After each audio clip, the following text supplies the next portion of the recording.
నమస్తే, welcome to TVR channel. ప్రతి క్షణం నిరంతర వార్తా ప్రసారాల కోసం మీకోసం. సిరిసిల్ల టెక్స్టైల్ ఇండస్ట్రీ గురించి పాపం గౌరవ శాసనసభ్యుడు లెటర్ రాస్తే మీకు ఇయ్యాల జ్ఞాపకం వచ్చిందా అని అడుగుతారు బండి సంజయ్ గారు.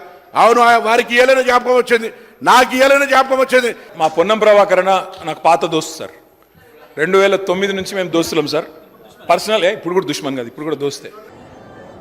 ఇలా టెక్స్టైల్ పార్క్ సిరిసిల్లలో ఏర్పాటు చేయాలని ఈయన ఇంకా దోస్తు ఇద్దరు మాట్లాడతారు. ఇద్దరు దోస్తులు అసలు ఇప్పుడే మా దోస్తులు ఇద్దరం దోస్తులం అని చెప్పి. మరి అప్పుడు నువ్వు స్థానిక శాసనసభ్యుని నువ్వే షాడో సీఎం, నువ్వు చెప్పిందే వేదం. మీ అదేకంటే నువ్వే ఎక్కువనే, అధికారం అంతా నీదేనే. మరి వరంగల్ టెక్స్టైల్ పార్క్స్ పెట్టినప్పుడు నువ్వు సిరిసిల్ల పెట్టాలి ఎందుకు కోరలే కేంద్రాన్ని?